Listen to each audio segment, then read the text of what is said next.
If you want to learn Python, but you are in a hurry, then I am here for you to teach you the basics of Python in 3 minutes.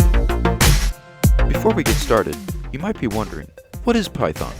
Python is a computer language used to write programs. Programs can be such as the simplest games to the most complex websites.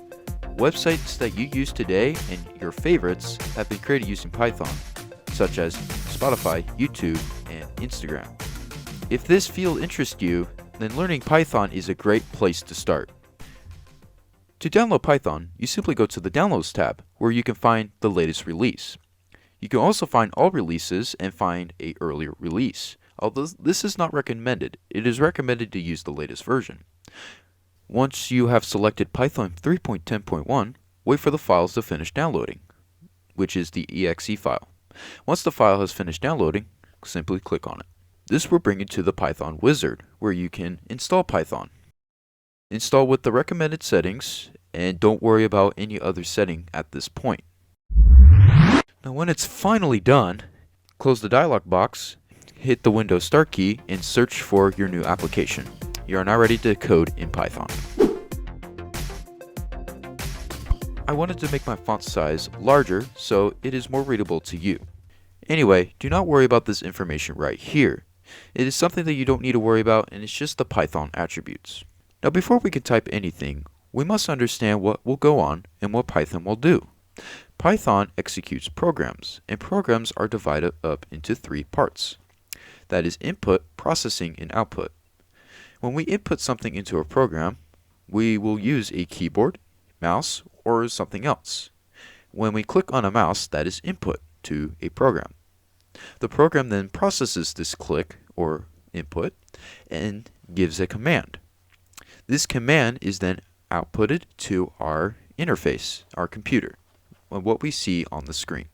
For example, when we click on Mail, it is then processed to open this piece of mail up, which is then displayed on our computer screen. Now let's try this on our own.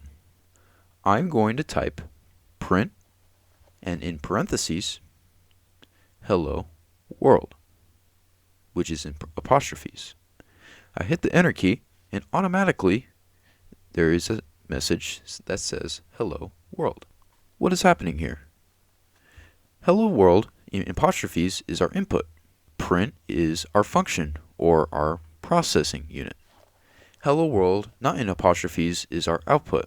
The print function gives any inputted information in the parentheses and outputs it to the user. This depends on what is typed into the parentheses, which is hello world. Hello world is inputted into the function which is processed to be outputted onto the screen. This method can be similar to functions in math. An x value is inputted into a function which the function gives an output. Another function is input.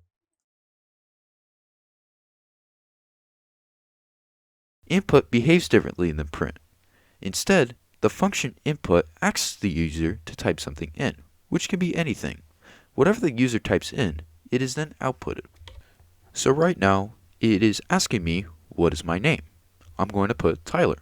I hit the enter key, and it outputs Tyler. One thing to point out is the color of different words.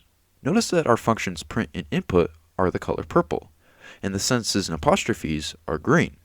This tells us that the color purple indicates functions, and the color green indicates text that is in apostrophes. This makes it extremely useful to point out several things and is much more readable. Also notice that our output is blue, by the way, and the rest of the program is white. Notice that the output of our functions is useless. Why is that? We cannot use it anywhere else. There is no way to store this. How can we change that? Variables can solve this because variables can store this information. Variables have a name and store a value. This can be our sentences in apostrophes, numbers, or more values that will go beyond the range of this tutorial. To write a variable, you simply add a word to store the value into and set it to a value using the equal signs and set a value. I'm going to put 16. The interesting thing is after our value has been set, we can use the print function now to output the age, which is 16. With that being said, we can store the value what the user types in our input function. For example, I'm going to type name equals input in apostrophes, what is your name? Whatever the user types in, it will now be stored in the name variable. It will now ask for my name, and now I can use the function print and input the variable name, which will give an output of the value of the variable.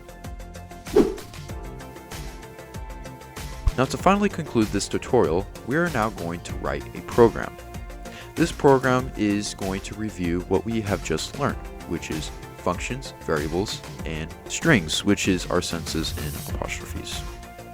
Basically, we are setting our variables to the values of whatever the user types in by using the input function. And that's it. We are done. If you found this video helpful, that means this video was a success. Thanks for watching and good luck to your coding endeavors.